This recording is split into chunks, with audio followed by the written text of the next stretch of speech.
Bonsoir à tous, bonsoir à toutes. Est-ce que vous savez si on attend encore des gens ou pas? Non? Donc on inaugure un cycle de conférences en présentiel et qui n'est pas rediffusé sur YouTube. C'est un peu notre mission. Et voilà, on est très content de pouvoir organiser ça après 2 années finalement d'arrêt complet des conférences. Et voilà, on est convaincu que l'architecture, c'est aussi une discipline qui se fabrique à travers les rencontres. Et donc, on tient énormément à mettre en place des conférences en présentiel. Donc, faut dire merci à l'équipe des conférences, qui est constituée de Marie-Hélène Amiot, Nathalie Elissal, Jeanne-Marie Portevin, Virginie David, Maria Dias et bien sûr l'équipe informatique. Donc voilà, donc l'école d'architecture m'a demandé de m'a invité à mettre en place donc ce cycle, et donc on a la chance ce soir d'écouter Anna Chavepert et Raphaël Ondelat, que vous connaissez, puisque donc pour vous présenter rapidement, donc Raphaël et Anna sont des amis qui collaborent et qui enseignent aussi à l'école de Versailles en ce moment. Donc vous connaissez Raphaël, puisqu'elle enseigne ici depuis 2004. Donc pour te présenter Raphaël, Raphaël est diplômé de l'école d'architecture de Bordeaux, sous la direction de Jean-Philippe Vassal. Et elle a été lauréate donc, du prix NAJA en 2002 et puis nominée au prix Miss Vendéro en 2011. Et on peut dire que Raphaël a développé une vision personnelle et originale sur la question de l'habitat, qui est envisagée de manière transdisciplinaire. Donc, c'est une réflexion qui met en relation l'habitat, les arts et le paysage. Et dans sa pratique, elle continue à questionner en fait, cette manière d'être au monde à travers la question de l'habitat. Et Anna est donc une architecte franco-suédoise qui est cofondatrice du collectif Encore, qui a la particularité d'être basée à la campagne, et donc dans le Béarn, donc c'est dans le département des Pyrénées-Atlantiques. Et donc c'est un collectif qui travaille à faire revivre quelque part les territoires non urbains, donc les territoires ruraux, en réinventant la manière d'habiter ces territoires. Donc c'est aussi, donc Anna travaille aussi sur la question de l'habitat, et je pense que c'est un peu autour de ces sujets ce soir qu'elles ont organisé la présentation de leur pratique. Et donc la manière dont Encore réinvente ces territoires est complètement libérée. C'est une manière très créative de réinvestir ces territoires. Donc ça implique une pratique de l'architecture à travers ce qui est déjà là, à travers la réhabilitation. Et je crois qu'il participe à nous redonner le goût pour ces territoires qui sont souvent un petit peu délaissés dans les questionnements aujourd'hui de la pratique architecturale, alors que c'est, je pense, un vrai enjeu et une vraie urgence voilà, aujourd'hui de redonner le goût à ces territoires ruraux et à cette architecture donc non urbaine. Et on peut préciser donc, que Anna a reçu le prix Casper-Salin en 2018. Donc c'est la plus prestigieuse récompense suédoise qu'un architecte peut recevoir. Donc ce soir, vous savez, l'école a mis en place des sujets triennaux, donc, qui sont des groupes en fait, de réflexion qui sont nourris par des groupes d'enseignants, chercheurs de l'école. Et le groupe auquel appartient Raphaël, c'est celui qui s'intitule Construire le monde des coexistences. Donc ça veut dire... donc c'était un peu... Donc voilà, donc moi je leur ai demandé de venir ici ce soir pour présenter leurs pratiques et leurs préoccupations un petit peu dans cette perspective-là de ce sujet triennal. Donc lui, il vise à repenser. Pour l'expliquer en 2 mots, c'est un sujet. Donc vous allez revenir dessus, mais c'est un sujet qui cherche à repenser donc les fondamentaux du projet. Donc à l'aune des questions, de questions contemporaines, des mutations qui sont en train de se produire aujourd'hui.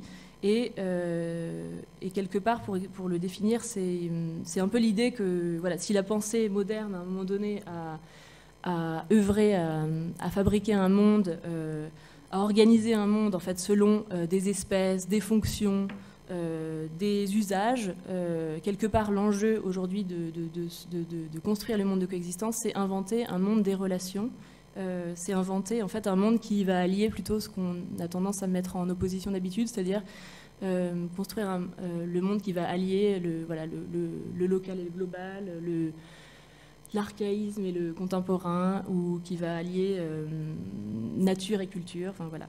Et donc c'est l'idée aussi d'un monde qui est composé de toute une somme d'individus, d'objets, de plantes, d'animaux qui constituent un tout. Voilà.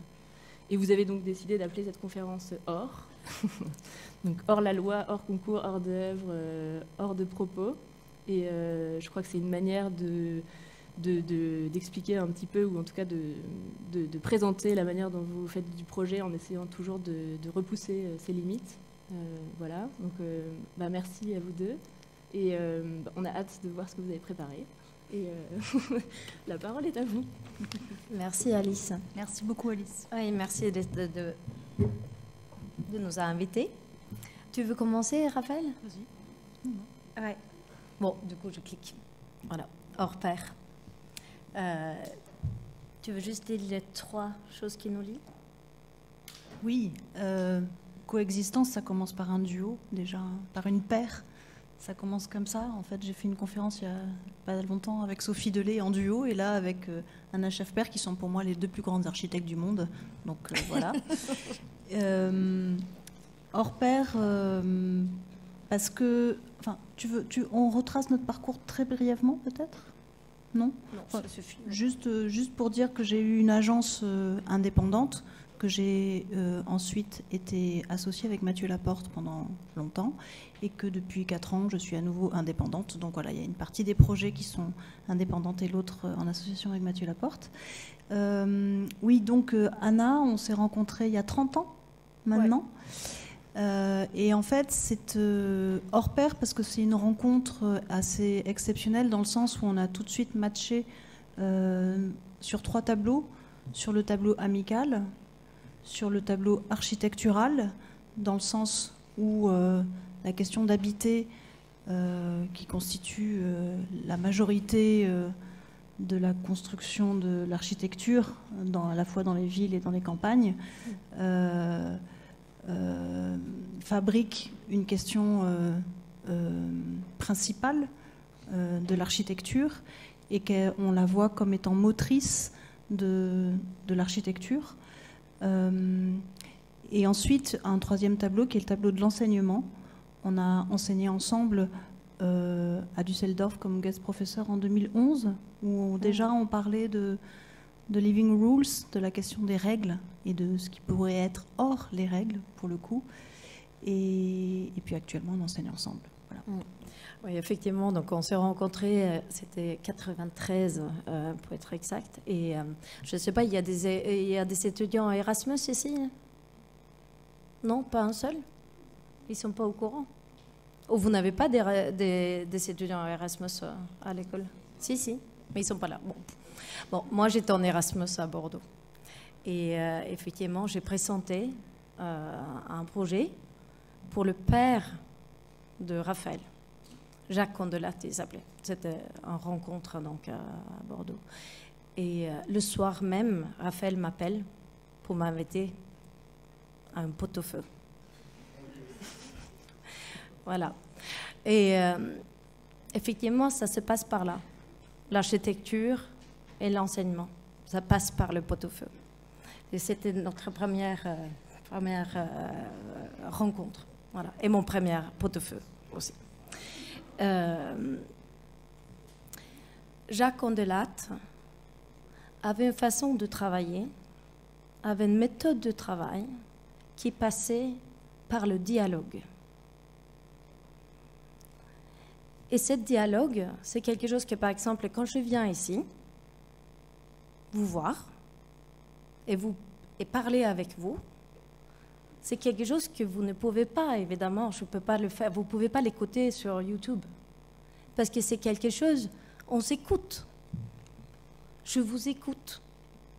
C'est ça que je trouvais justement que pendant le confinement, pendant les deux premières, juste la première conférence que j'ai fait devant mon ordinateur et que j'étais en train de parler à mon ordinateur, j'avais rien à dire. Donc forcément, ce que je vais dire, c'est en fonction de vous. Et ce dialogue, c'est ça qui est effectivement d'aller vers l'inconnu, de ne pas savoir où je vais, de ne pas savoir ce que je veux dire. C'est extrêmement important dans notre façon de travailler. Et après, c'est ça qu'on a en commun. Et on est toute une famille, parce qu'effectivement, nous, on a un père, mais on est toute une famille. C'est effectivement, il y a la famille de Lacaton-Vassal que vous connaissez, parce qu'ils ont eu le prix de Sker. Mais il y a aussi Christophe Hutin, évidemment. Oui, Frédéric Truot. Il y a toute une...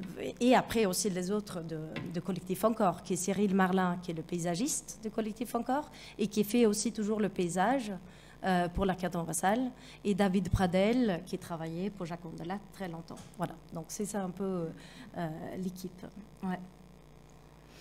Oui, on peut dire que c'est en fait une longue amitié sur tous les plans qui évolue dans le temps. C'est une communauté de pensée et que les choses se passent entre beaucoup, c'est-à-dire dans l'air, dans l'intuition, dans le pot-au-feu, l'odeur. Tout ça est extrêmement important et c'est pour ça qu'on revendique effectivement le présentiel.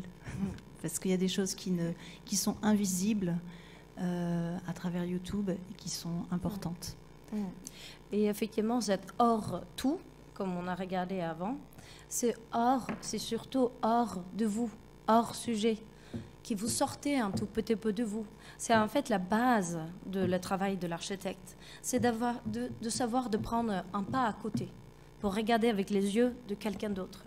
C'est aussi d'être comme nous, de dire que celle avec qui je parle, c'est la muse, c'est comme une muse. Et effectivement, c'est ensemble qu'on s'amuse le plus, c'est ça. Et une muse, on ne sait pas qui a pensé quoi. Donc ce que je dis, c'est peut-être quelque chose que vous êtes en train de penser. C'est ça le dialogue, de travailler ensemble, de ne pas savoir exactement. C'est beaucoup plus surprenant que quand tu travailles seul. Et effectivement, ces photos, c'est Barbara Probst qui a pris. Et elle a pris, c'est une photo qui est prise exactement au même moment.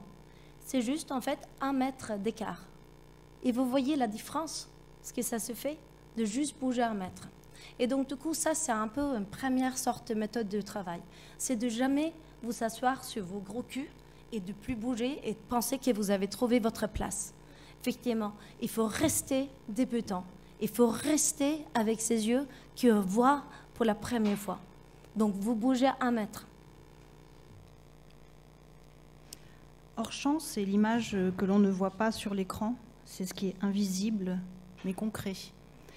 Et c'est pour ça qu'on parlait de discuter l'architecture. Avec Anna, on a été élevés dans la méfiance, on va dire, du dessin et de la maquette. Parce qu'ils enferment, parce que c'est une image puissante, c'est puissant, et ça empêche aussi de montrer la complexité qui peut exister dans la réalité. Donc cette question du hors-champ, elle est extrêmement importante. Il s'agit d'en effet d'essayer d'identifier ce qui est hors du cadre, et c'est vraiment ce qui nous relie avec Anna.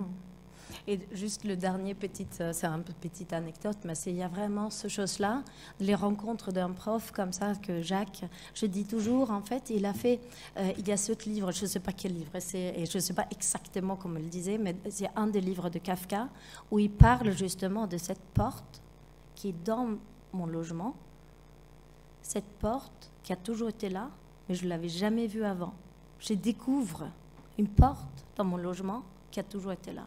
Et effectivement, le moment, c'est ça qu'il a réussi à faire pour moi, en fait. Il n'a pas ouvert la porte. Tu n'as pas besoin de l'ouvrir. C'est juste ça, de savoir, effectivement, partout où tu es, il y a une porte que tu ne l'as pas vue. C'est vraiment une façon de savoir. Il y a toujours ça. Toujours dans tous les projets. Oui, donc Juste pour présenter un petit peu mon approche, on va dire, à travers cette question du hors, qui parle de ce qui est en dehors, à l'extérieur, de ce qui est au-delà. J'ai une approche qu'on peut peut-être... Enfin, moi, il y a une expression que j'aime bien qui est « habiter hors les murs ». Parce que ça parle de... Anna dit souvent « nous sommes le paysage ». Et c'est vrai, tout est architecture. Nous constituons le paysage. Et donc, il s'agit d'habiter le paysage, habiter l'extérieur sous certaines conditions, élargir la question de l'architecture à la surface habitable, à l'extérieur, brouiller les limites entre l'intérieur et l'extérieur. Donc, en fait, ça, c'est le travail que j'essaye de faire à travers, de tout temps, on va dire. Et cette maison, Pago Pago, elle est une maison que j'ai construite, j'avais 25 ans. Donc, c'est une maison qui se trouve sur le bassin d'Arcachon. Vous voyez, au milieu d'une forêt de pins des Landes.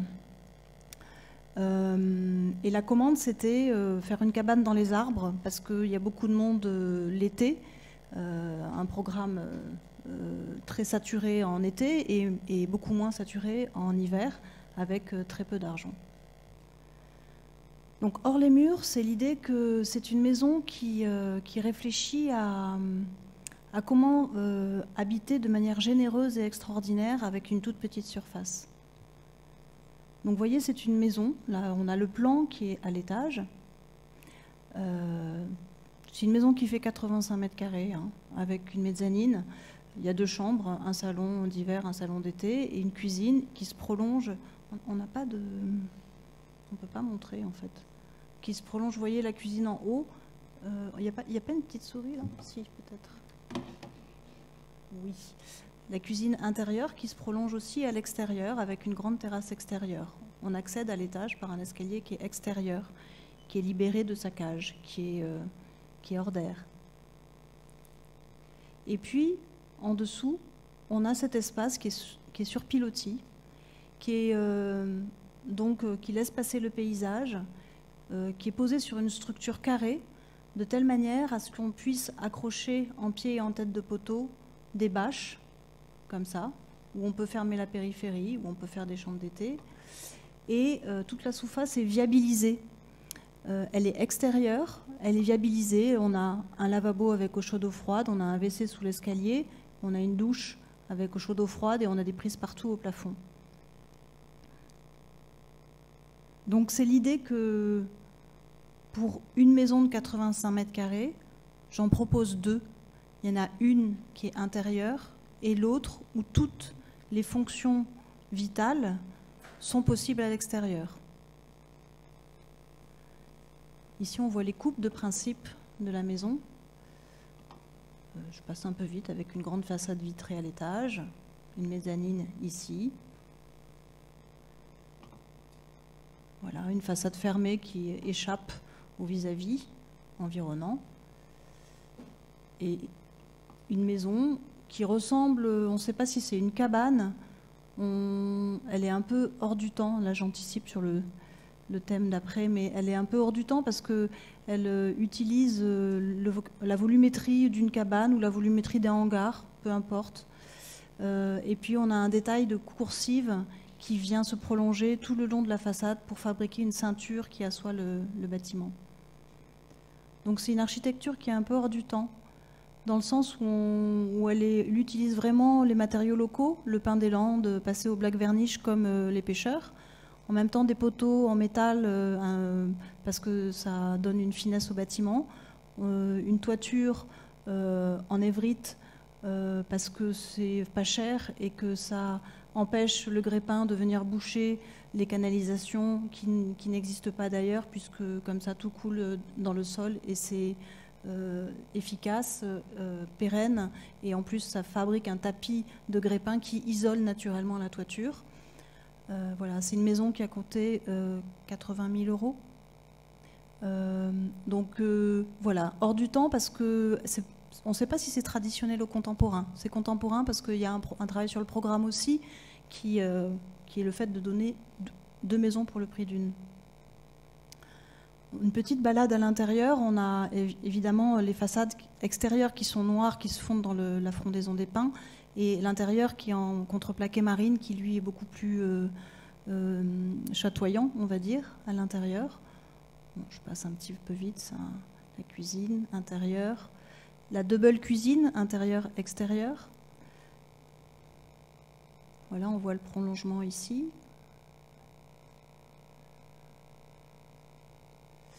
La cuisine extérieure avec la vue. La terrasse extérieure avec un grand auvent comme une maison. Donc on commence déjà à parler du fait que en fait, le volume est circonscrit, même s'il est dehors, et qui commence à fabriquer un habitat extérieur. C'est une maison qui est exposée plein ouest. Quand on étudie en architecture, on dit toujours qu'il ne faut jamais exposer les maisons à l'ouest. Bah, évidemment, on fait exactement le contraire, parce que c'est là où il y a la belle vue, c'est là où il y a le coucher de soleil, c'est là où on voit les écureuils qui sont dans la frondaison des arbres. Voilà, c'est la maison de l'apéro du coucher de soleil. Hors sol, parce qu'on descend sous la maison. Et là, la maison laisse passer le paysage, laisse passer le sol, restitue le sol aux animaux, aux humains, aux plantes, à la lumière, à tout le monde. On commence à voir ce principe de bâches qui peuvent s'accrocher. Voilà, un espace qui est entre guillemets circonscrit par la projection en surplomb de la maison et puis la présence d'un plancher, mais qui fabrique un espace malgré tout, mais qui laisse passer le paysage. On voit des chambres, des crochets pour... on voit le principe des hamacs qui s'accrochent partout, des salons d'été qui peuvent se mettre en place, le lavabo, les prises partout au plafond, le fait qu'on puisse habiter tout ça partout. Hors la loi, parce que on peut habiter vraiment cette maison en extérieur. Donc là, on commence à voir certains aménagements. La douche eau chaude, eau froide, qui est juste protégée de la végétation. En plein hiver, on peut se doucher sous l'eau chaude. C'est extraordinaire. On commence à fabriquer des chambres d'été, on peut faire des paravents, on peut projeter le mondial de football sur la bâche. On peut fabriquer, on peut fermer la périphérie, on peut commencer à faire des chambres avec du mobilier comme ça un petit peu léger, ou aussi du mobilier un peu plus lourd. En été, c'est une maison qui a vraiment une chambre d'été qui reste là tout l'été et elle est habitée de manière complètement saisonnière. Donc ça parle de l'habitat de manière saisonnière. Donc c'est une maison qui fait 85 mètres carrés, mais qui fait 240 mètres carrés en été, quand elle se dilate. Donc c'est une maison qui se contracte en hiver et qui se dilate en été. C'est tout un travail sur la chab qui n'est pas comptabilisé dans cette maison. Donc on est hors la loi, on est hors taxe, hors d'usage, parce qu'en fait on peut y faire ce qu'on veut. C'est libre d'usage. Ça accepte d'y habiter, comme on l'a dit déjà, de suspendre les filets de pêche, de faire une agence d'architecture. Le dernier projet de la conférence que je vais vous montrer a été fait sous cette maison. Hors de soi, parce que je dis toujours que dans tous les programmes sur lesquels j'essaie de travailler, il y a toujours un espace pour faire la fête. C'est sérieusement un programme très important. C'est important de faire la fête parce que c'est des moments ensemble, partagés, et c'est un ailleurs chez soi de pouvoir, à l'occasion, de manière événementielle, accueillir du monde et être au monde. Chaque année, il y a une fête depuis 25 ans qui est un manifeste architectural de cette maison. Et chaque année, c'est la meilleure fête de l'année.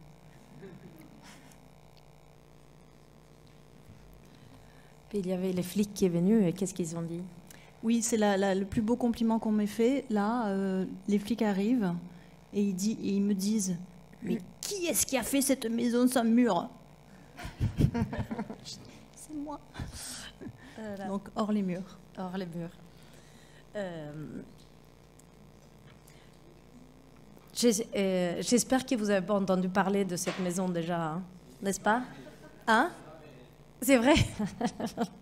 Non, parce que je me suis dit, si je le montre ça sert la dernière fois, hein, parce que c'est la dernière fois que je parle de cette maison, donc vous avez vraiment la chance d'être là. Ou est-ce que vous avez tous entendu parler, donc j'en parle même pas? Non, vous n'avez pas entendu? Ouais. J'en parle une dernière fois. Voilà.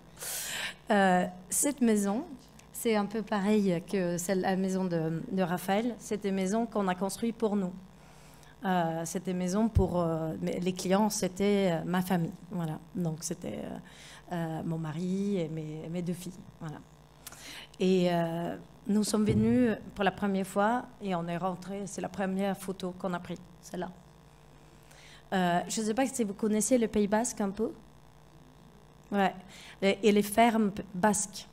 Ça, c'est l'espace qui s'appelle en basque, donc on l'appelle Escats. C'est l'espace qui est dans le centre des fermes basques. Et souvent, c'est quand même un endroit, c'est très grand, souvent, environ 80 mètres carrés, 90 mètres carrés. Et souvent, c'est complètement fermé. C'est souvent sombre et assez humide. Or là, quand on a ouvert les portes, on est rentré ici et on est rentré dans une clairière. Et la première pensée que j'avais, c'est de dire, il ne faut rien détruire. On fait hors les murs aussi. Effectivement, ce qu'on a fait, du coup, parce que quand on ouvre les portes, forcément, il y a le paysage qui rentre à l'intérieur. Et ce qu'on a fait, c'est qu'on a posé les menuiseries à l'extérieur. Donc, le moment quand on ouvre les portes, ils disparaissent. Et l'intérieur et l'extérieur deviennent un. Le trou au plafond, on l'a gardé, mais comme il pleut beaucoup, vous le savez bien, au Pays Basque, tout le monde sait ça, on a quand même mis des vitres, donc c'est une verrière. Donc la clairière est encore là. Et les mélans royaux qui tournent autour, ils sont encore là. Donc là, vous voyez les menuiseries qui sont à l'extérieur, donc posées à l'extérieur quand ils sont ouverts. Donc toutes les menuiseries, pratiquement, sont posées à l'extérieur, sauf que vous voyez donc un endroit où on l'a posé plutôt à l'intérieur pour prendre un petit bout de terre qu'on a posé dans la fenêtre ici. Et je dis, donc toujours chaque fois que je parle de cette maison, que nous n'avons pas besoin de construire le coucher de soleil. Ça suffit de l'intégrer dans la maison. Et quand on fait ça, ta maison, il change au quotidien, il change toutes les saisons. Il n'arrête pas, il ne cesse pas de te surprendre.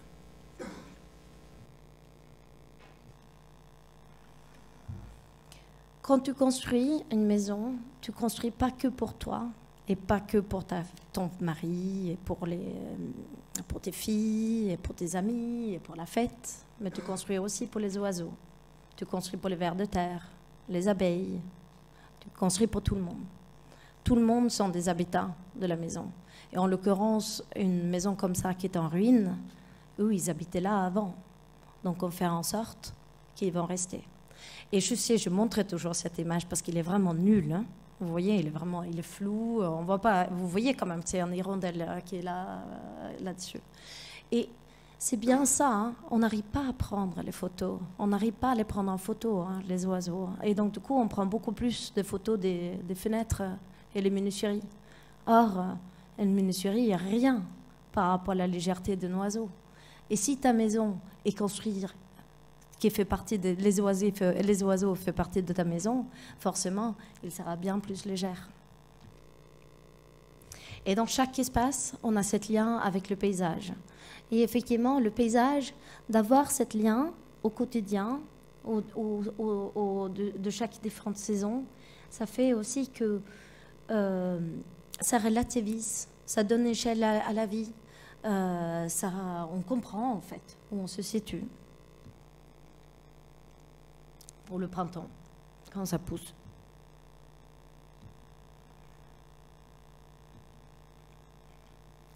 La maison, elle est chauffée par le soleil directement. Donc là, vous voyez les verrières, et le soleil, il rentre et il chauffe le mur que vous voyez au sud. Là, donc là, et cette mur au sud, il est chauffé par le soleil directement. Donc l'hiver, on a un chauffage au sol aussi, c'est avec une pompe à chaleur RO. Donc le sol, il est chauffé, et après la chaleur, il monte dans les murs, et ça devient comme tu habites dans une espèce de fourneau, voilà, ou dans une poêle à bois. Voilà. Et ça, c'est vraiment très important dans des anciens bâtiments comme ça, c'est de ne pas isoler à l'intérieur parce que toute l'énergie des murs disparaissent. Donc ça prend un peu plus de temps de chauffer, mais on n'est pas pressé.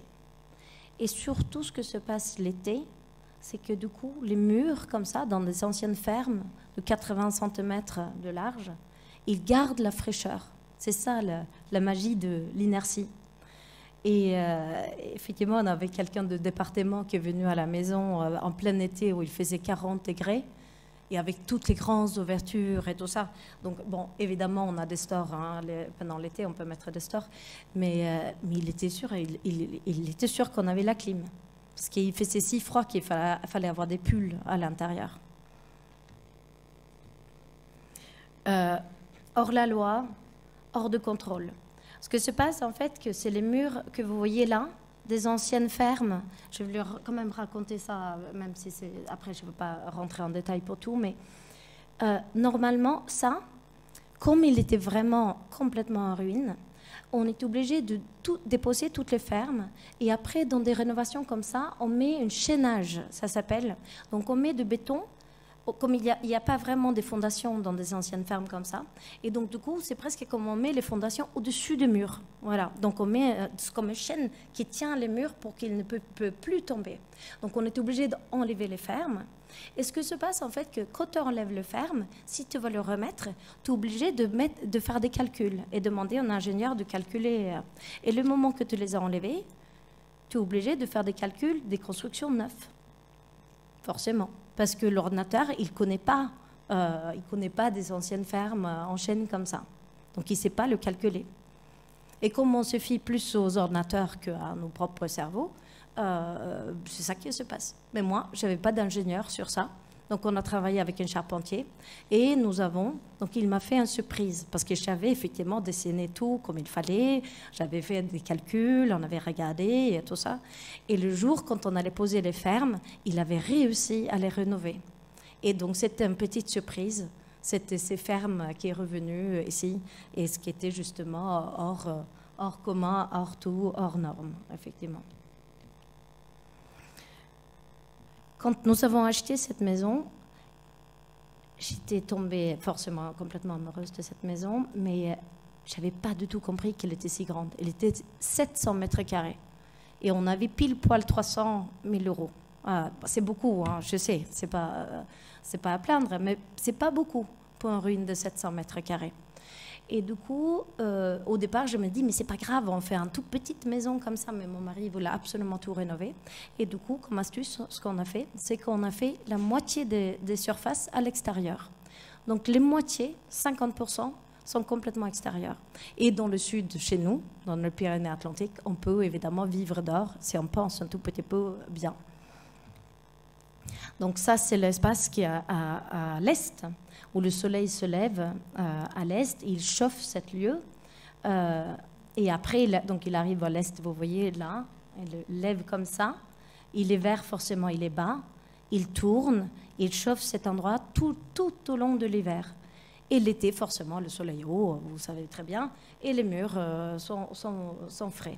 Et l'économie, à la fois forcément de ne pas tout construire, mais c'est aussi de ne pas chauffer tout. Donc, c'est que 50% qui sont chauffés. Donc, c'est la même que la maison de Raphaël. On vit d'une façon l'hiver et une autre façon de l'été. Mais ici, comme il fait si chaud, c'est vrai que cet endroit-là, par exemple, on peut vivre tout au long de l'année. Après, je ne vais pas rentrer en détail parce qu'on a beaucoup d'autres projets à montrer. Je vais vous montrer un peu vite fait.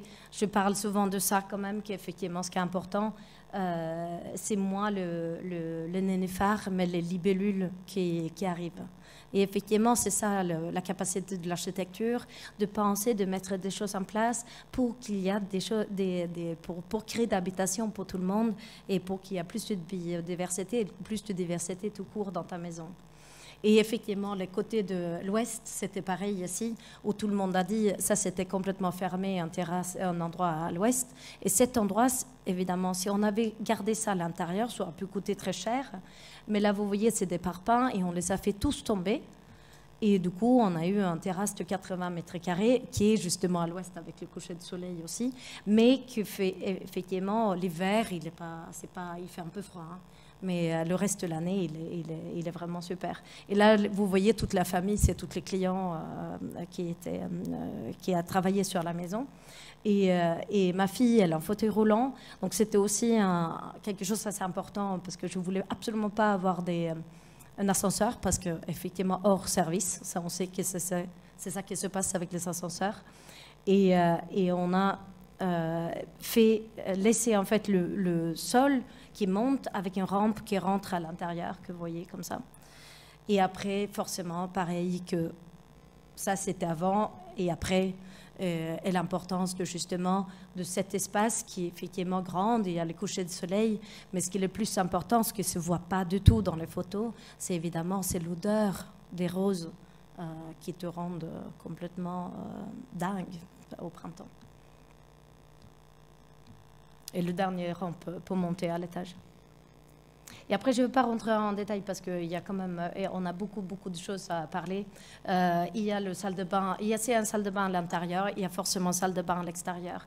Et lui, il est complètement au sud, donc forcément, le soleil, c'est vraiment comme on fait comme des trous de neige en Suède où le soleil rentre et ça chauffe tout. Et puis tu as forcément la vue sur les Pyrénées. Et la salle de bain en dessous, où on n'a absolument pas rajouté aucun mur, mais ça fait 25 mètres carrés de salle de bain. Et tout d'un coup, la taille compte, ça tout le monde sait. Et effectivement, 25 mètres carrés de salle de bain, c'est plus une salle de bain, ça devient un salon et c'est l'endroit en fait où on se rencontre et où on fait la fête. On se retrouve plus jamais dans la cuisine, c'est toujours ici qu'on se retrouve à la fin de la fête, soit on brosse de dents, ou soit on lit des livres. Voilà, où il y a un cheminée aussi. Il y a un dortoir, forcément.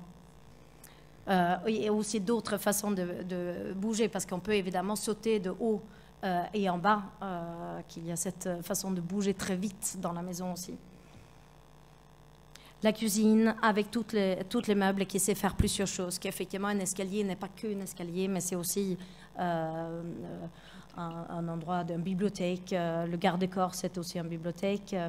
Ça devient un lit, ça devient des plans de travail. Le sol devient une table. Et on n'a pas de garde-corps parce que le garde-corps, c'est faire qu'une chose, forcément. Mais un filet de chantier, c'est faire tout. Tu peux avoir justement, si on fait la fête, d'avoir au moins 20 personnes qui dorment chez toi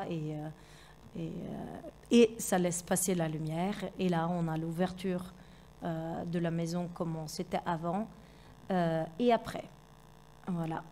Et je dis toujours ça, qu'effectivement, ce n'est pas une maison intelligente, mais c'est une maison vivante. Et des maisons vivantes, c'est justement qu'elles laissent la place à tout le monde à inventer et de vivre, et ça deviendra plus riche. Oui, vous avez commencé à comprendre un peu l'affiliation là d'état d'esprit. On commence par faire des maisons qui sont déjà 50% dehors et exposées à l'ouest toutes les deux. Et on peut dire que, en fait, si on vous présente ces maisons aussi, c'est qu'elles ont considérablement structuré notre pensée sur l'habitat. Et dans mon cas, en tout cas, je peux dire qu'elles ont considérablement nourri le travail sur des logements plus denses. pour ne pas employer collectif. Je vous expliquerai pourquoi. Donc là, je vais vous parler de la maison, une deuxième maison qui a été construite en 1995, 2 ans plus tard, la maison Pago Pago, et qui se situe dans la même contrée et qui travaille sur la question de hors de soi. Alors pourquoi ? Parce que j'ai été très marquée par ce schéma de Rika Yamamoto, un architecte japonais que vous connaissez sans doute.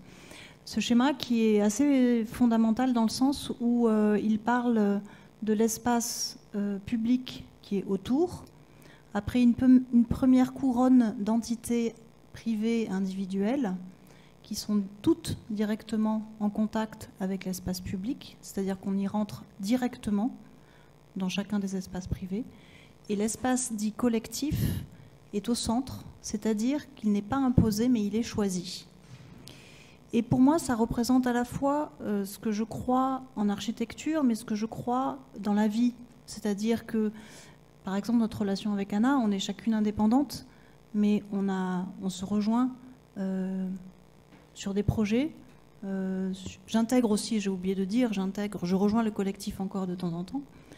On a chacune notre indépendance dans une dimension de partage qui est choisie et qui n'est jamais imposée. C'est jamais un passage obligé. Donc ça, c'est assez fondamental. Donc moi, ça m'a considérablement marqué, cette approche-là. La maison donc à Moena, vous voyez, c'est presque le même terrain.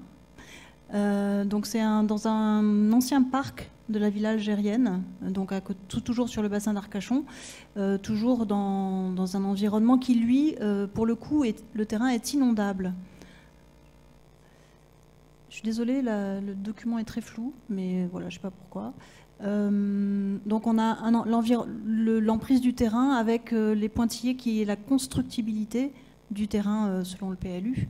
Et on voit qu'en fait, c'est pas très grand. Donc le bâtiment se love, s'étire en fond de parcelle sur sa plus grande longueur possible.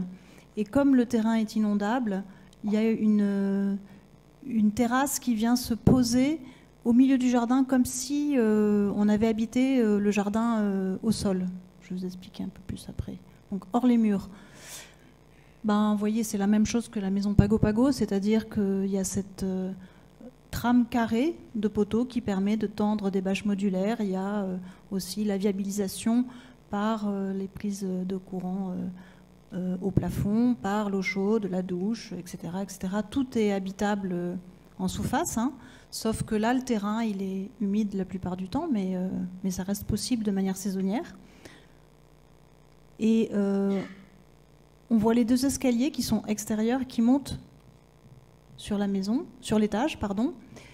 Et donc là, il y a la thématique hors norme. Voilà le plan de la maison. Donc vous voyez une enfilade, comme un peu les casas chorizos qu'on trouve en Argentine. C'est comme le saucisson qu'on découpe en tranches. C'est une enfilade de pièces. Donc salon, cuisine, chambre, salle de bain, chambre, salle de bain, chambre. Desservie par une coursive extérieure couverte. C'est une maison sans aucune porte de distribution intérieure. C'est la maison la plus radicale que j'ai faite. C'est une maison qui a été discutée avec le client longuement. Et puis à la fin, c'est lui qui est revenu vers moi et qui m'a redemandé ce plan. Je ne l'ai jamais imposé, je l'ai proposé, il a été discuté et puis il a été choisi en fin de compte. Alors pourquoi ce plan ? Parce que chacune des pièces est en lien directement avec l'extérieur. Donc toutes les circulations, tous les liens, la société des pièces est indépendante. Il y a une indépendance des pièces les unes des autres. Donc moi j'ai été très marquée par une maison où on passait tout le temps par l'extérieur, même en hiver, parce que tous les matins la maîtresse de maison allait se baigner dans une baignoire qui était à l'autre bout du jardin, dans une autre pièce, et qui donnait sur une vue extraordinaire. Et ça m'a beaucoup marquée. Et je me suis dit qu'en fait, passer par l'extérieur, c'était un luxe qui coûte rien, ça n'a pas de matière, ça ne se chauffe pas, c'est écologique. Et ça peut être... donc ça revisite toute la question du confort. Je l'appelle aussi cette maison, à l'époque c'était la RT 2020, je l'appelais aussi la maison anti-RT 2020, parce que en fait on nous impose des normes de confort. Être chauffé ou ne pas être chauffé, ça peut aussi être... On peut repenser le moment où on se chauffe et l'endroit où on se chauffe. Voilà. Et donc il y a des choix qui doivent s'opérer. C'est une maison qui a vraiment pas coûté cher du tout non plus. C'est une maison à 100 000 €, qui fait 90 mètres carrés. Et chacune des pièces bénéficie d'une terrasse extérieure, d'une grande baie vitrée sur l'extérieur et d'une belle exposition au sud, là en l'occurrence. Et elle s'étire très largement sur sa longueur, ce qui lui offre l'impression qu'elle est très grande et très confortable, alors qu'en réalité elle n'est pas si grande que ça. Et donc cette forme d'étirement, elle permet de donner tout ce rapport à l'extérieur à chacune des pièces. Et en même temps, il y a une question de proximité à chaque fois des pièces d'eau qui s'interposent, comme vous le voyez, entre chaque chambre, de telle manière à ce qu'il y ait 0 distance à parcourir dès qu'on veut aller aux toilettes ou dès qu'on veut aller à la salle de bain. Donc les gens, les clients qui habitent aujourd'hui l'appellent la maison chaude. Je vous jure que c'est vrai. Et on voit cette terrasse qui est comme un échappé, qui s'échappe de la trame de la maison pour venir se mettre au milieu du paysage. Donc une façade qui est très fermée à l'arrière parce qu'il y a des voisins qui ne leur plaisent pas, et une façade qui est très ouverte de l'autre côté. Et ce que j'aime bien dans cette maison aussi, c'est qu'on peut courir, prendre l'escalier, courir sur la coursive et redescendre de l'autre côté sans jamais rentrer dans la maison. Donc courir dans une maison, c'est important. Voilà, toujours cette idée, je ne reviens pas dessus, sur laisser passer le paysage sous la maison. Et elle vient comme un espèce d'insecte se poser dans les arbres de manière assez discrète et élégante. Voilà, on voit l'ambiance de la coursive. La générosité des façades à chaque fois sur chacune des pièces. Alors c'est tout un travail aussi sur cet étirement des pièces qui fait que les façades sont généreuses sur le côté long de la pièce, pas sur le petit côté. Chacune des façades, toujours à la salle de bain qui donne aussi sur la terrasse, sur la coursive. Voilà cette ambiance de coursive. Donc une maison qui travaille sur le hors norme. Et du coup, j'enchaîne justement parce qu'on parle de maisons individuelles qui sait faire plusieurs choses. C'est justement là, comme vous avez vu, nous, la question qu'on pose avant tout, c'est de pas comment la maison a l'air, mais qu'est-ce qu'il sait faire, ou peut-être plutôt qu'est-ce qu'il peut faire, effectivement, c'est ça. Et après, la question, c'est aussi la question d'une maison individuelle ou collectif. Une maison individuelle, justement, de Ouray, maintenant, au départ, c'était que la maison pour la famille, bon, en fête et tout ça. Et là, en fait, il est en train de se transformer en un lieu semi-public, où nous louons pour des salles de conférences, quand il y a des conférences ou des réunions de départements, et tout ça, parce que ça... en fait, notre maison, la Basse-des-Villefranches et notre agence, il est vraiment dans le centre du département. Donc, on est effectivement équidistance de Bayonne et Pau. Et du coup, il y a beaucoup de gens qui passent et qui viennent habiter entre deux. Et chez nous, normalement, on travaille plus avec les rénovations que la construction neuve. Parce qu'effectivement, déjà, de rénover, c'est déjà un pas écologique en soi, forcément. Je veux dire qu'on n'a pas besoin d'utiliser des réemplois, on n'a pas besoin d'utiliser des matériaux de tout, donc c'est déjà écologique en soi. Mais il y a quand même 2 millions de personnes qui attendent pour avoir un habitat social. 2 millions. Donc nous construisons aussi neuf, parce qu'il faut. Donc là, je vais parler justement de 82 maisons verticales et sociales. Et ça revient aussi à cette idée justement de la proximité, de comment est-ce qu'une maison peut être, effectivement, c'est quoi qui peut faire que c'est une maison. Et nous, on pense vraiment, comme on parle de ça, que c'est vraiment les maisons, c'est vraiment les espaces extérieurs qui fait que ça devient une maison. C'est cette partie-là qui est importante. Donc je vais aller assez vite, mais c'est vraiment ce qui est très important, c'est de voir que le commencement de travail, c'est à la fois de faire une analyse de la situation, de ce qui est là, concrètement et réel. Mais ce n'est pas non plus à tout accepter. Et ça, c'est un plan qui a été fait, donc c'est à Brassa, c'est à Bordeaux, et c'est un plan que l'urbaniste avait travaillé sur tout le Brassa. Donc, il y a des plans comme les urbanistes font, mais forcément, c'est assez général. C'est générique, en fait, comme plan. Tu ne peux pas rentrer dans chaque logement ou de penser chaque situation. Donc, après, c'est aux architectes de prendre ce plan-là et de réfléchir de comment est-ce qu'on peut le transformer. Et nous, on avait donc, du coup, les quatre plots bleus, là. Et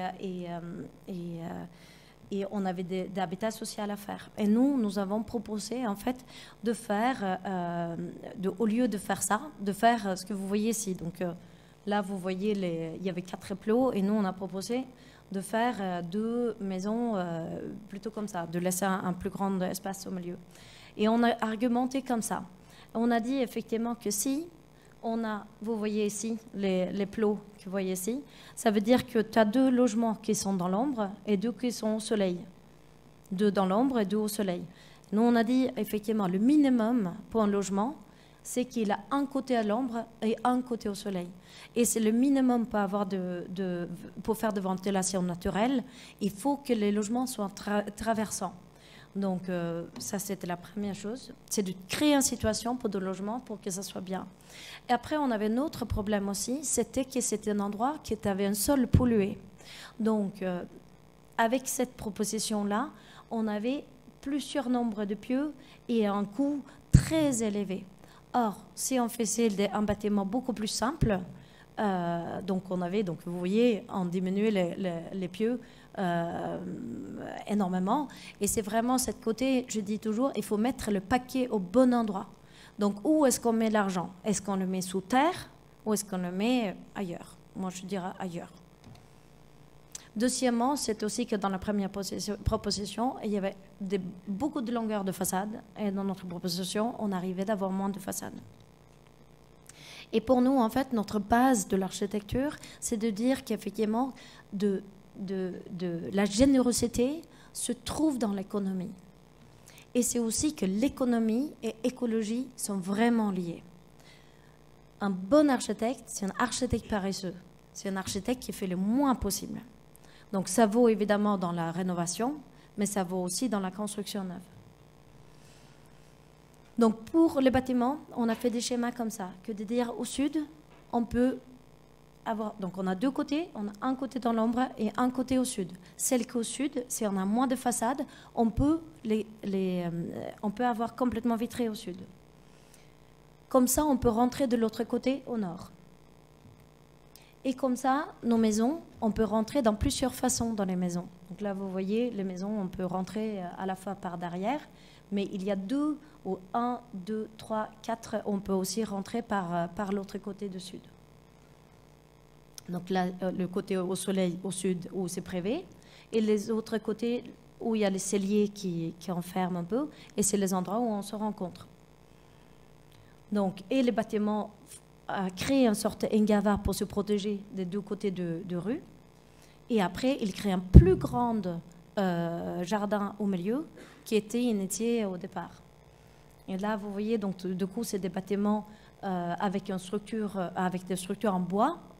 Donc, c'est des façades en bois qu'on avait initialement utilisé en sorte pour le vieillir et devenir gris dès le début. Donc là, vous voyez d'un côté où on rentre dans la maison, et de l'autre côté, on a le salon, les balcons complètement privés. Donc là, vous voyez, là, c'est le côté social et plus au nord, plus au fermé, et l'autre côté complètement vitré au sud. Voilà. Et quand j'arrive ici, donc soit je rentre dans mon logement ici, ou soit je peux rentrer ici. Je passe seulement devant un seul logement, et ici, devant aucun, et là, juste devant un seul. Et effectivement, c'est quoi une maison? C'est que si on a deux côtés. Et ce que se passe, c'est qu'on a fait aussi une sorte de structure qui est extrêmement efficace, où on a le moins de fondations possible. Et de chaque côté, on a 2,40.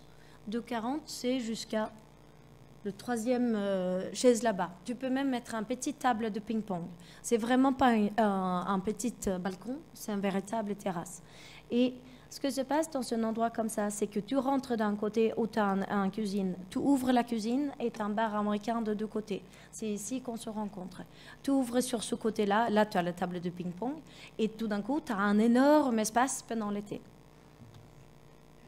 Tu as toujours deux côtés, donc effectivement le grand espace, ou tu as le côté où tu peux jouer, la maman peut faire du yoga, le papa regarde la télé et les enfants jouent à côté. Parce que vous savez qu'à l'intérieur, c'est ça que quand on ferme une porte, ça ne suffit pas. Mais ces fenêtres-là, tu coupes complètement le son et donc du coup la maison devient beaucoup plus grande. Tu as le côté l'ombre, côté soleil. Tes invités rentrent par le salon et toi tu rentres avec tes courses dans ta cuisine. Et même ton amant peut s'échapper quand le mari rentre. Voilà. Et donc du coup ça crée plus de liberté. Et puis si on est ado, on peut aussi s'échapper. Mais c'est effectivement cette façon de pouvoir rentrer et de sortir de différentes façons. Et c'est ça, c'est l'air et liberté. Et effectivement c'est ça ce qui est important. Parce qu'aujourd'hui, en fait, quand on parle de beaucoup de logements ou des maisons et des bâtiments, on parle souvent de matériaux, des choses qui se voient. Or, l'architecture et l'écologie et l'économie et la générosité se trouvent dans le rien, dans le vide. Et notre premier matériau en tant qu'architecte, c'est le rien. C'est l'air, c'est là où se trouve. Et effectivement, c'est là qu'on peut se demander pourquoi a-t-il quelque chose plutôt que rien, parce que le rien ne se vendait pas. Et effectivement, ce que se passe aujourd'hui dans notre métier, toute la recherche, toutes les constructions qu'on fait, ça se passe beaucoup par une matière qui est à vendre. Voilà. Donc il faut toujours penser à ça quand même. Le rien, l'air, il ne coûte rien. Oui, 18 maisons... au domaine de Sérian à Floirac. Alors, juste ça, c'est un projet qui a beaucoup à voir, enfin, qui est directement issu de la maison à Moena, dont je vous ai parlé tout à l'heure, en enfilade. En fait, pour revenir sur le petit schéma de Rekan Yamamoto, en fait, c'est l'affirmation que si on valorise l'individuation de chacun, c'est-à-dire l'épanouissement de soi et l'indépendance, alors la vie en collectivité n'en sera que meilleure, parce qu'elle est choisie. Donc ça, c'est vraiment quelque chose de précieux et qui remet en question les notions d'individuel et de collectif. On parle de maisons individuelles et d'immeubles collectifs, en passant par tout un jargon que sont les maisons groupées, les maisons jumelées, les maisonnées, l'habitat intermédiaire, le semi-collectif, l'immeuble collectif. Donc on voit qu'on a un petit peu des difficultés à nommer les choses, et pour cause, parce que tout ça c'est un jargon qui, à mon sens, perturbe la question, perturbe la question de la qualité d'habiter, de comment on habite et avec qui. Et à quel moment. En effet, c'est un jargon qui se rapporte à des typologies d'habiter, alors qu'en réalité, on peut habiter très bien collectivement dans une maison individuelle, alors qu'on peut habiter très mal individuellement dans un logement collectif. Donc, il faut faire très attention à ce langage, et c'est pourquoi, avec Anna, on est convaincus que il s'agit de parler de qualité d'habitat et non pas d'utiliser ces terminologies. C'est pour ça que peu importe que ce soit individuel ou collectif, en l'occurrence là c'est un projet de maison groupée qui a été qui est en périphérie dans la banlieue bordelaise, dans un secteur de lotissement. Et il y a une dizaine d'architectes qui ont planché, 5 architectes qui ont planché sur la question qui nous était posée, était la maison individuelle en secteur de forte densité. Et donc là, c'est un projet, le projet que, je ne sais pas si vous l'identifiez, c'est les 2 barrettes noires, comme ça. Il se trouve que nous, on hérite d'un terrain qui est sur une pente très forte de 15%, exposé plein sud, donc avec une très belle vue. Voilà. Et donc c'est un projet qui travaille sur les courbes de niveau, qui se planque, entre guillemets, dans le territoire, qui épouse les courbes de niveau pour être très discret, et qui se développe le long de la voirie pour dégager le plus grand jardin possible. C'est l'objectif de départ, toujours le plus grand jardin possible. Donc on voit là les deux coupes. Alors on voit une première coupe où on a la rue, une première barrette qui contient toutes les fonctions privatives de la maison, et une deuxième qui contient toutes les fonctions collectives de la maison. Avec un passage entre les deux. Et puis quand le terrain s'écarte, alors les barrettes s'écartent et on a des nouvelles typologies un peu particulières qui arrivent. Voilà le plan. Donc comme je vous le disais, une première barrette de fonction entièrement privative. Pourquoi? Parce que chacune des pièces, enfin au moins 2 pièces, sont en rapport direct avec l'espace public, avec la rue. Ce qui autorise l'évolution de ces pièces, c'est-à-dire qu'elles sont indéfinies, ça peut être des chambres, elles sont autonomes, il y a une salle de bain à chaque fois, on le verra plus précisément, mais ça autorise l'évolutivité du programme, ça peut devenir un bureau d'une jeune architecte, ça peut devenir la chambre de l'adolescent, ça peut devenir le deuxième homme de la femme polygame, ça peut devenir tout ce qu'on veut. Et on voit aussi que cette longueur est perméable, elle est traversée par des passages publics qui traversent le paysage.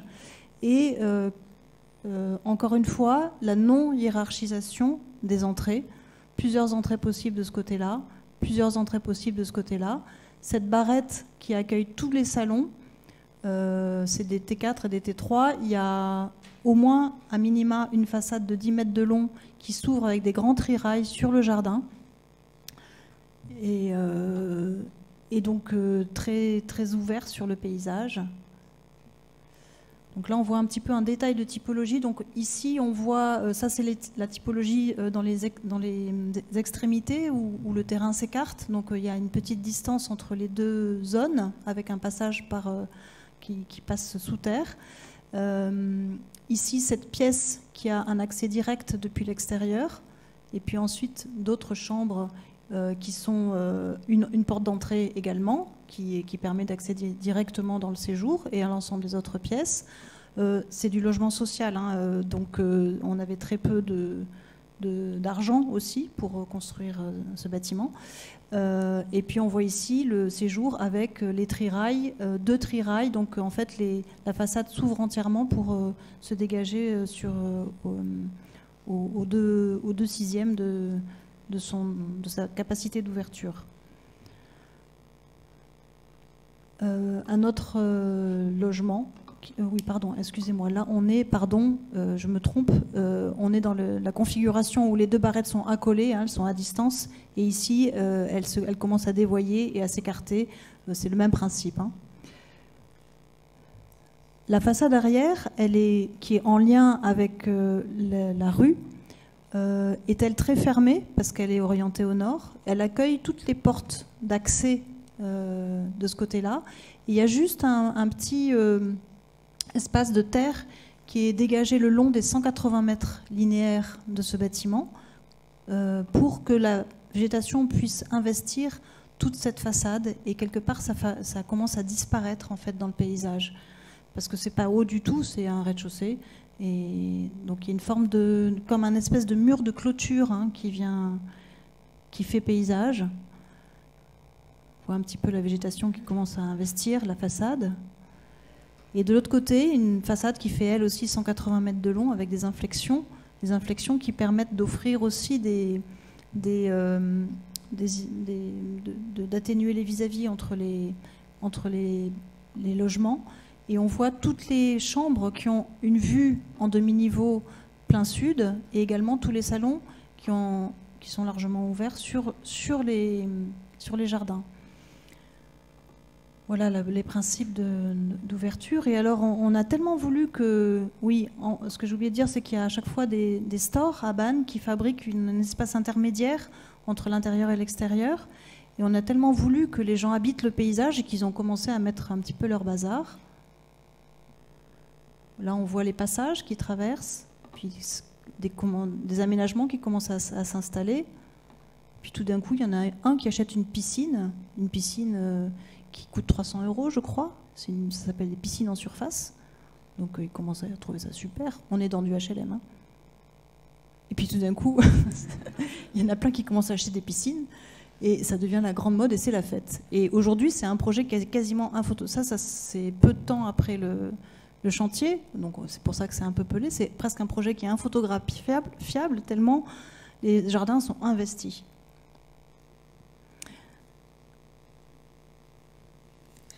Oui, et donc du coup, j'allais parler un tout petit peu pour continuer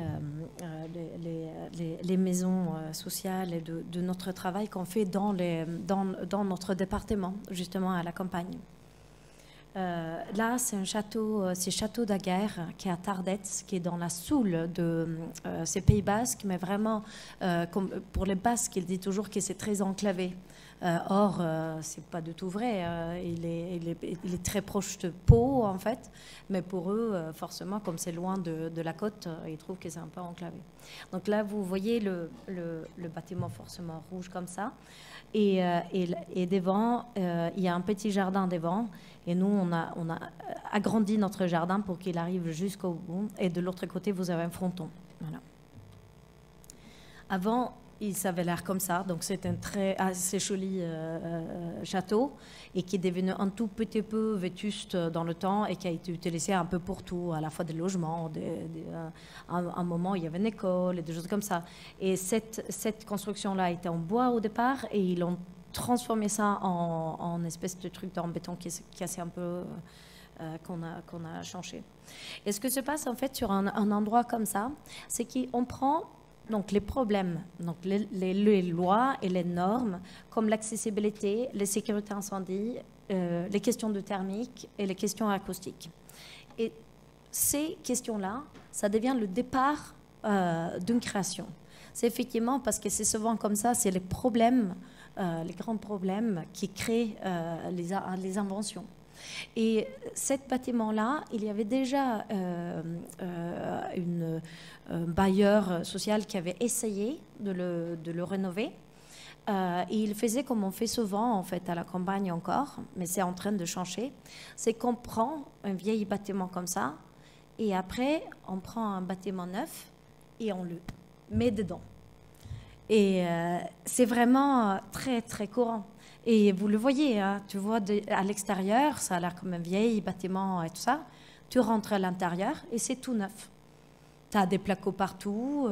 Effectivement, dans ce projet-là, il y avait des placots partout. L'hauteur de plafond était de 2,50.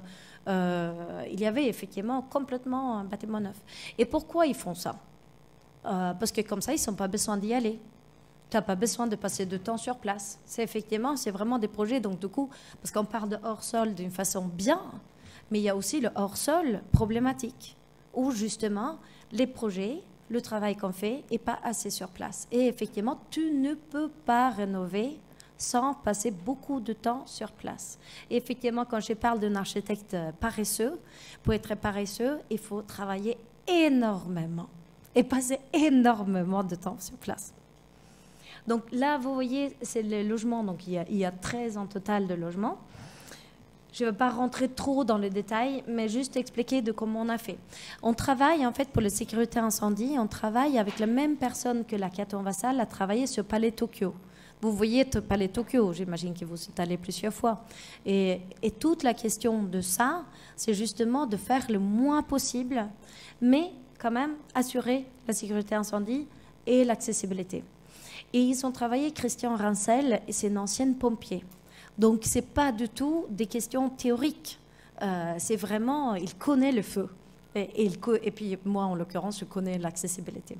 Mais donc, pour ce projet-là, comme c'est une rénovation, on peut être un tout petit peu hors la loi et hors norme. Parce que quand tu construis neuf, Tu ne peux pas, tu es obligé de suivre tout. Mais là, ça te permet de penser un peu différemment. Et ce que nous avons fait pour ce projet-là, pour changer par rapport à ce qu'ils ont fait les autres, c'est qu'on a donc passé beaucoup de temps sur place. Eux, ils avaient trouvé, le bailleur social, il avait trouvé 600 mètres carrés à construire d'habitat, surface habitable, et nous, en travaillant un peu plus, on a trouvé 1000 mètres carrés, donc 400 mètres carrés de plus. Et ces 400 mètres carrés, on était évidemment au même budget qu'eux, mais juste avec plus de mètres carrés, on arrivait à mieux s'en sortir. Et ce que nous avons fait, c'est justement il y avait une grande pente sur le bâtiment, donc vous voyez, il y a un étage ici, et tu as un étage ici. Et on a enlevé un des escaliers ici. Comme ça, ce bâtiment-là, ici, ça devient un R+2. Et il n'est plus un R+, presque 1, 2, 3, 4 sur ce côté-là. Et donc, du coup, au niveau de sécurité incendie, on n'a pas besoin de fermer cet escalier-là. On peut le garder ouvert. Et on peut aussi de dire qu'on ne met pas d'ascenseur. On peut en fait rendre le rez-de-chaussée complètement accessible, parce que tu peux arriver ici, je vais montrer sur notre coupe, et cette partie-là. Donc il y a les 50% qui sont accessibles et 2 étages qui ne sont pas accessibles. Donc là, vous voyez l'entrée ici, cette partie-là. Et nous avons gardé les hauteurs de plafond. Donc effectivement, on a des hauteurs de 350 mètres, de 350 voire 4 mètres. Donc, ici, le côté de terrasse et côté ici. Et ce qu'on a fait au-dessus, au rez-de-jardin, c'est transformé à des véritables maisons pour que tu aies vraiment un jardin devant et un jardin derrière. De chaque maison, ils sont un jardin devant et un jardin derrière. Et après que le jardin ici, et même qui dépasse sur l'autre côté ici, il y a une partie de jardin qui est commun, qu'on partage, et des jardins privés de l'autre côté. Et après, on a passé du temps, ce qu'on a montré justement pour la mairie et pour le bailleur, de montrer justement, ce parti-là, c'est peut-être pas incroyable, mais si on ouvre complètement de deux côtés, on arrive à avoir des appartements complètement incroyables de chaque côté. Et il y a plusieurs endroits où tu as des terrasses aussi, où tu peux accéder directement, ça c'est le rez-de-chaussée. Et donc, du coup, ça devient vraiment des véritables maisons où tu peux être à l'intérieur et à l'extérieur. L'escalier qu'on a réussi à ne pas fermer. Des espaces comme ça, avec le sol incroyable, effectivement, en bois, que dans la première proposition, quelqu'un avait refait le sol. Parce que forcément, le sol n'est jamais complètement droit.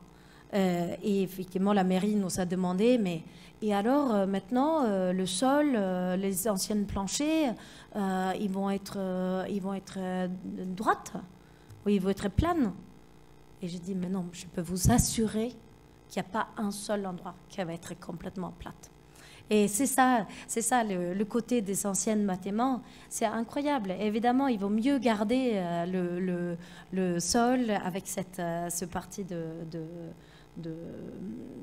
bois, ancien bois, que d'avoir un sol tout plat, tout neuf. Donc on a fait un travail comme ça sur chaque étape, et que chaque logement, donc c'est d'habitat social aussi, 1 350 € le mètre carré, et qui profite de ce qui est là. Voilà.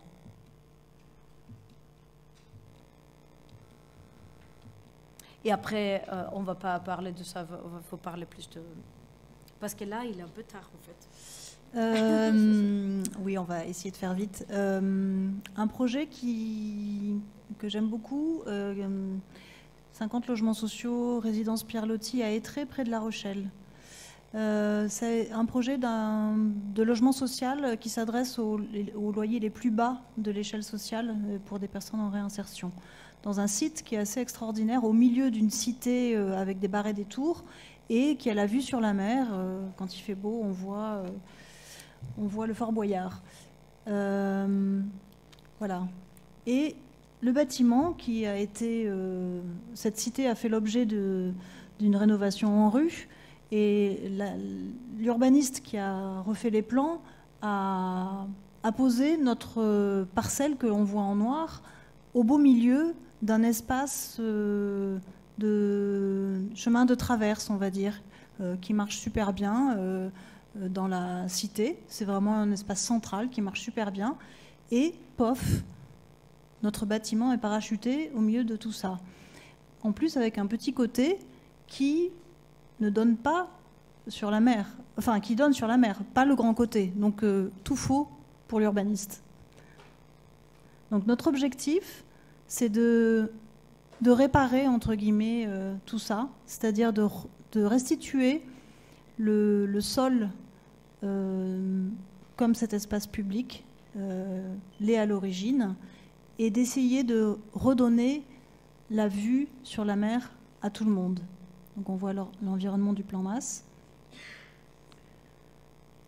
Donc en fait, on met en place un principe de trame qui fait qu'on oriente, qui dégage dans cette forme rectangulaire, qui dégage à chaque fois le maximum de façades qui sont orientées avec la vue sur la mer par rapport au champ de vision.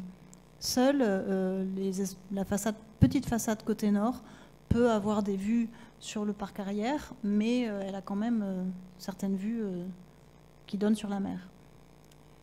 Alors ça génère un plan de la sorte, avec un espace central qui est pensé planté d'arbres, et on voit que chacune des typologies bénéficie à chaque fois à minima 2 terrasses par logement. Donc la plupart du temps, il y a une chambre et un salon qui bénéficient d'un grand balcon. Donc toujours cette question d'offrir le maximum d'espace extérieur et le maximum de privilèges à chacun des habitants.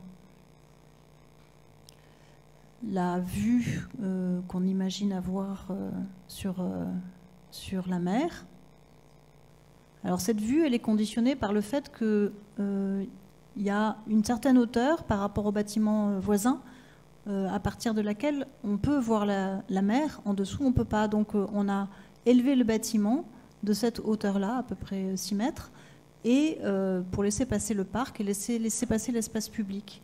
Ensuite, on a généré 5 niveaux de logement, et la hauteur admise était celle-ci. Donc il y a une toiture terrasse, et l'emprise au sol du bâtiment fait à peu près 1000 mètres carrés. Donc pour le prix d'un logement, d'un immeuble de logement social, dont et vous pouvez vous imaginer que le montant des travaux est très faible compte tenu de l'échelle sociale à laquelle il s'adresse, on propose, nous architectes, on prend le risque de proposer 1000 mètres carrés qu'on redonne à l'espace public, et ensuite 1000 mètres carrés de terrasse en haut qu'on donne aux habitants. Donc on voit le schéma ici, donc toujours sur pilotis, toujours hors sol, c'est un peu une habitude, pour laisser passer l'espace public. Et à l'étage, vous avez vu les petites piscines de tout à l'heure ? Ça nous a bien marqué, donc on s'est dit, en fait, chacun peut acheter pour 300 € sa piscine. On lui propose un espace, on prévoit la structure qui puisse accueillir le poids d'une piscine, on prévoit l'alimentation et l'évacuation. Du coup, on met une petite cabane de jardin, il y a l'eau, on peut faire des plantations, etc. Du coup, ça génère toute une... voilà, on a dans son logement, on a vue sur la mer avec piscine.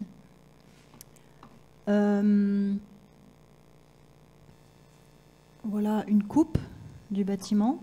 Toute la sous-face était prévue, équipée de balançoires pour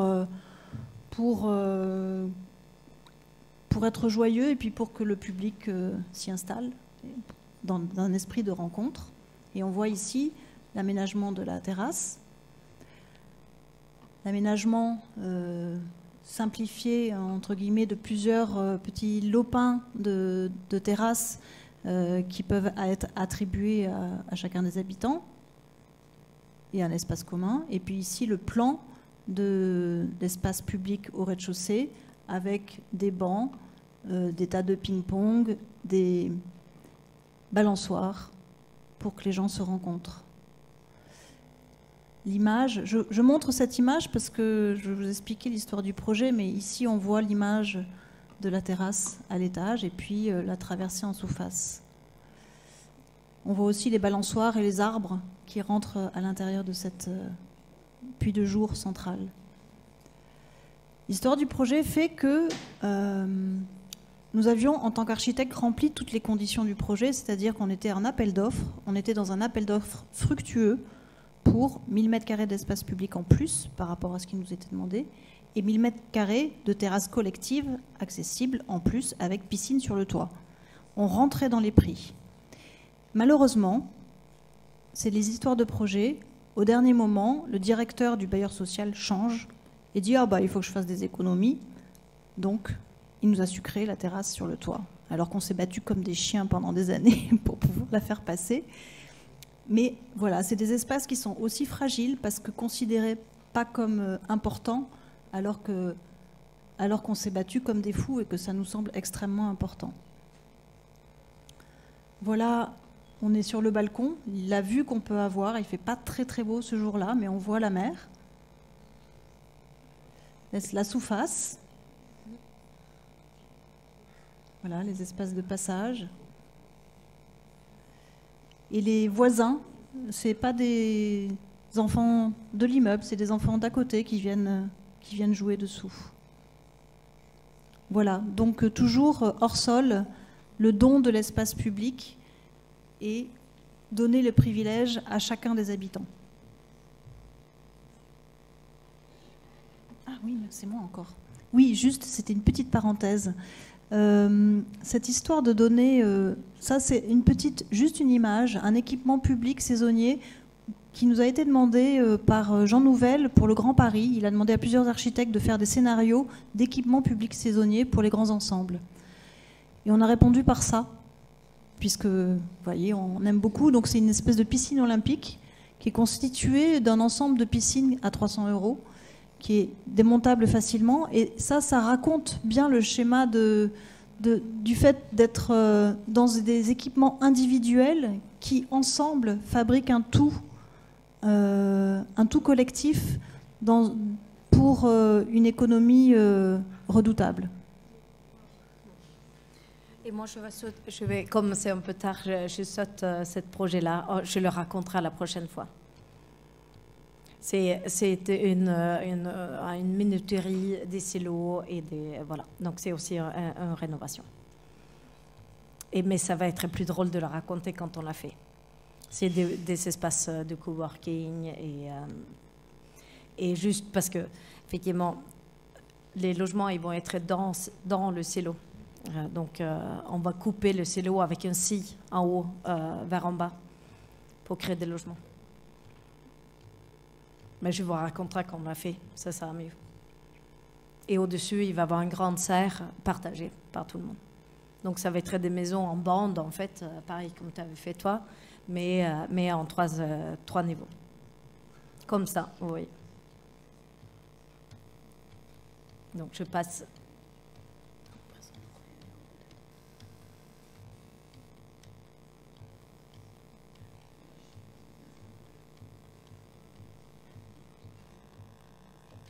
Et ça va créer un peu, ça c'est nos bureaux, donc ça crée un peu le même ambiance, effectivement, dans des bureaux, des espaces partagés comme ça quand on est sur le GAV.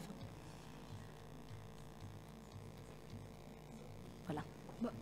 Bon, alors, très vite, 21 maisons à Bordeaux, toujours dans ce contexte de projet expérimental dans lequel on nous demande de travailler sur la maison individuelle en secteur de forte densité. Donc tout à l'heure, à Floirac, vous avez vu, dans un environnement de lotissement, on a répondu par des maisons accolées. Et là, étrangement, on a répondu par des maisons qui sont individuelles.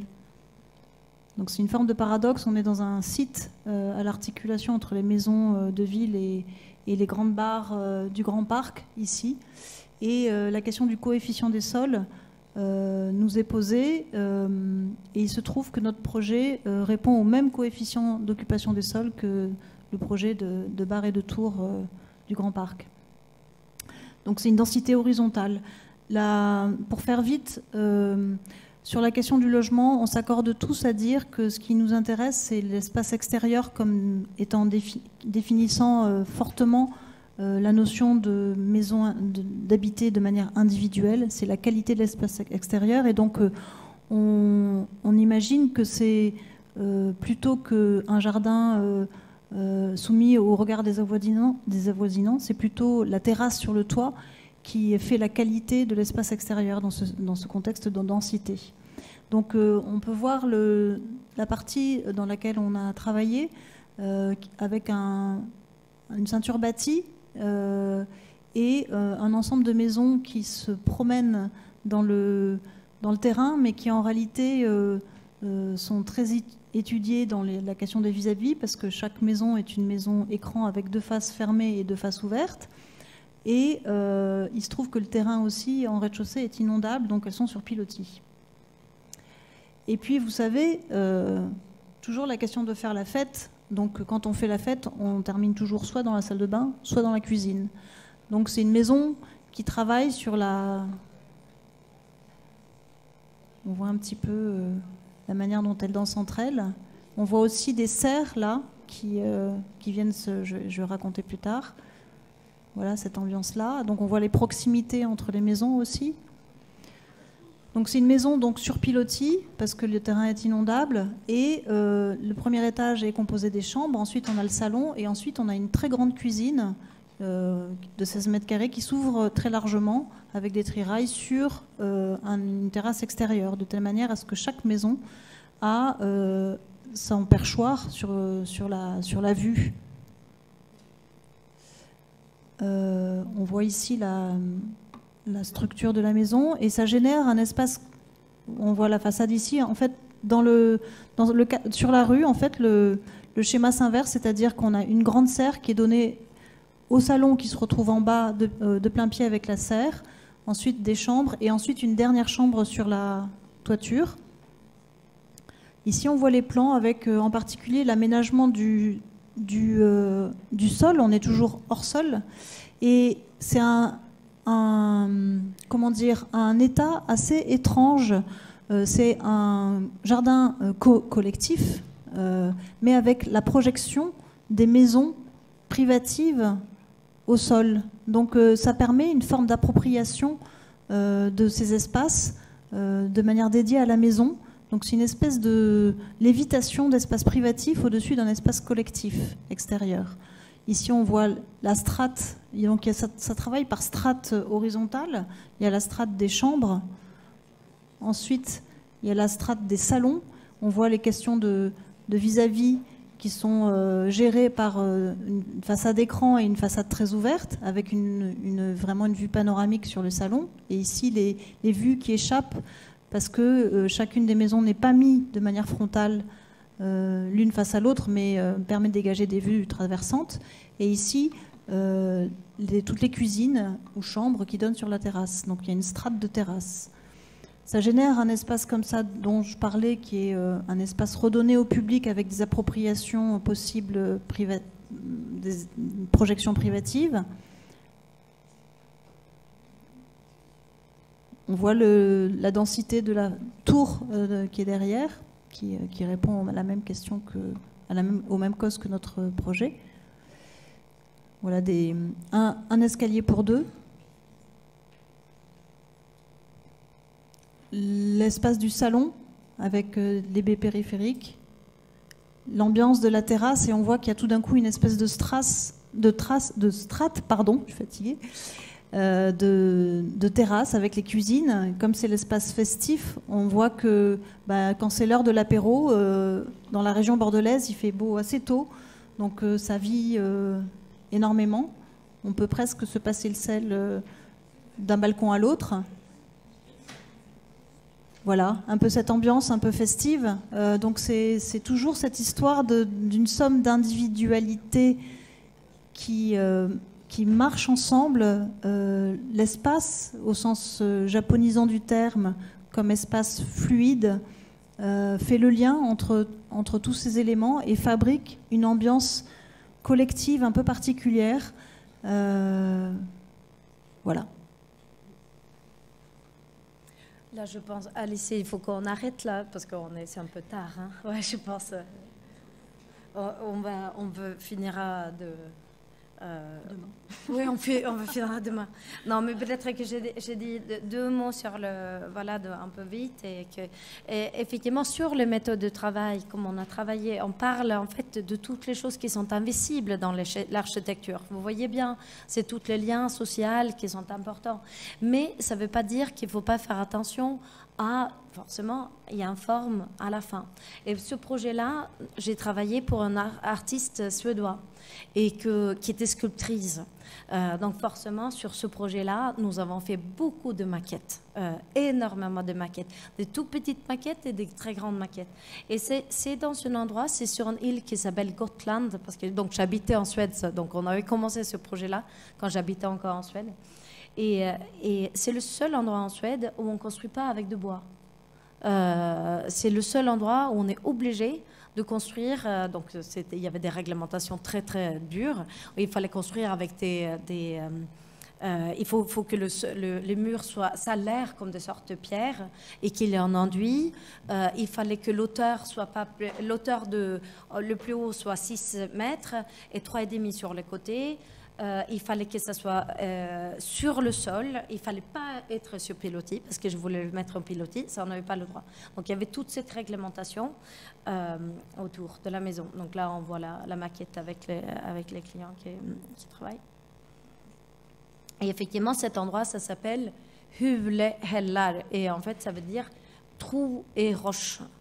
C'est un endroit où il y a que des pierres, des grandes pierres, des petites pierres et de toutes petites arbres comme ça. Et c'est pareil que toutes les autres maisons. C'est un endroit, en fait, qui est complètement ouvert de l'extérieur, où on peut vivre de la maison par l'extérieur ou par l'intérieur. Je ne vais pas raconter, je voulais raconter une anecdote par l'ordinateur, mais je la raconterai une autre fois. Donc effectivement, de l'extérieur, il a l'air comme un gros caillou qui fait partie de paysage. Et à l'intérieur, il est très, très léger et il y a le paysage qui est rentré dedans. Il y a un côté qui est à l'ouest, où justement la maison, il crée un jardin secret. Et de l'autre côté, justement, comme on a vu d'ici, il y a le côté avec presque comme une scène. Et cet artiste, cette maison, c'est pas une maison privée, c'est une maison pour une artiste donc, où elle fait des expositions et où elle fait aussi, donc, du coup, elle invite d'autres artistes et que tout l'espace est utilisé pendant l'hiver, justement. Il devient tout petit, comme le côté, c'est le petit jaune ici. Ça, c'est l'hiver. Et l'été, on vit sur tout le terrain. Le mur en pierre, les côtés en bois qui peuvent bouger. Et cet grand espace ici, avec tous les espaces qu'on vit dans le jardin. Et chaque espace, effectivement, que même les toilettes, par exemple, tu rentres par l'intérieur. Tu peux aller aux toilettes ici, mais tu peux aussi, quand tu es dans le jardin, passer par le toilette par l'extérieur. Donc, tu as toujours une entrée par la douche. Par exemple, quand tu rentres de plage, même il y avait les témoins de Jéhovah qui est venu frapper sur la porte de toilette, effectivement. Quand tu rentres avec les courses, tu rentres dans la cuisine. Les invités, ils rentrent dans l'endroit un peu joli. Toi, tu rentres avec tes bottes, tu rentres dans l'atelier de travail. Et il est tout petit, c'est vraiment 130 mètres carrés. Et effectivement, si tu vis en tout petit l'hiver et en 2000 mètres carrés l'été. Et ce projet, c'était un programme que cette artiste, elle avait écrit plein de choses comme ça. Et elle avait écrit justement, j'ai envie de pouvoir être au soleil, mais en hauteur, qu'on ne me voit pas parce qu'elle est assez âgée, et d'être complètement au soleil et pouvoir quand même dire à mon mari que je veux bien un cocktail, de le voir dans la cuisine. Et effectivement, c'est ça dans les maisons, c'est des situations extrêmement précises, des désirs très précis qui dirigent la maison. Et ce qui fait qu'il devient très vivant. C'est pas du tout c'est pas les limitations, c'est pas les normes, c'est tout ça. C'est vraiment des désirs de temps et espace qui créent. Voilà. Et la cuisine, forcément, comme toujours, que tu peux utiliser de deux côtés et que tu ouvres et que ça devient complètement à l'extérieur. Les 2 arbres qui a décidé l'emplacement de la maison. Et tous les murs sont habités. On peut habiter dans les murs, effectivement, vous voyez. On peut dormir dans les murs, se doucher dans les murs.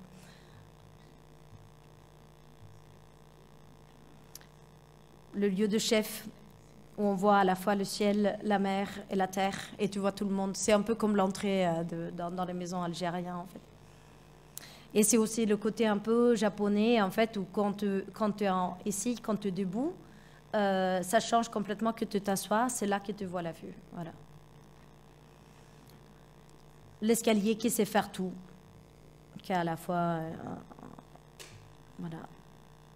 Et en Suède, on dit toujours, il y a un architecte en fait, qui s'appelle Bengt Lindros, il a dit qu'une maison, il ne faut pas le compter à combien de mètres carrés, il faut compter de combien de façons tu peux danser la chenille, de combien de tours tu peux faire la chenille dans ta maison.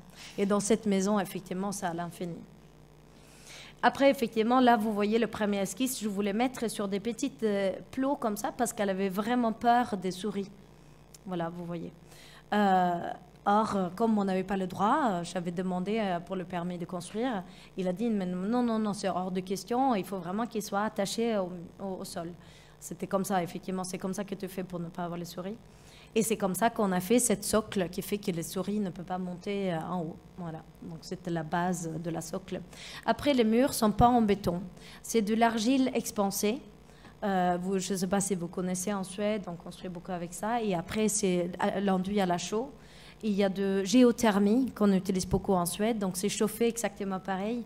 Et cette argile expansée, ça consomme quand même un peu pour le fer, mais l'argile expansée, c'est vraiment bien parce que c'est à la fois isolant et structurant. Donc ça porte aussi.